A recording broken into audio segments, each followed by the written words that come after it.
Uh, the story we are going to tell you about today is, in our opinion, as we've said, the most important story of our time. We think it's the most important story tehelka has done. Tehelka has done a number of sort of exposes in the last 3-4 years, including Zaira Sheikh, Jessica Lal, Operation West End.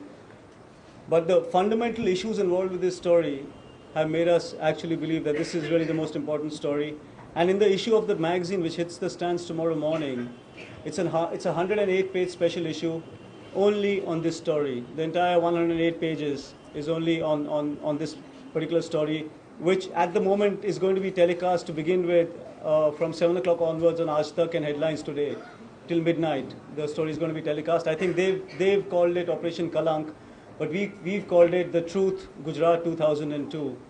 For 5 years there's been this great raging debate about what happened in Gujarat. It's been labeled a riot, it's been labeled a genocide. There's always been talk of the collusion of the establishment, the collusion of the state, the collusion of political parties, but it's always been disputed. We've had several accounts. We've had accounts of victims, we've had accounts of police, we've had accounts of civil society, we've had reportorial accounts, we've had accounts of the state. So there have been various kinds of accounts that have come forward, but for the first time, what tehelka has done in an investigation that lasted nearly 6 months, it's brought the entire rendition of what happened in Gujarat in the words of the people who committed the crimes. So we've actually nailed the crimes by bringing to you the people who were responsible for those crimes, talking about the crimes, what they did, how they planned it, what was the exact nature of support they received, and how they were covered up later. Some of the mythical incidents relating to the Gujarat killings have been the story of the fetus, the pregnant woman who was killed and the fetus was pulled out of her womb, which has been disputed, never proven, nothing's been told about us. For the first time in the tehelka story, you will see the men who did it talk about it. There's been the story of the Ehsan Jafri killing. For the first time, you'll see the men who actually killed Ehsan Jafri telling you how they did it, what happened in Gulbarg society and how it was done. You'll also get a sense of what happened in Naroda Patia.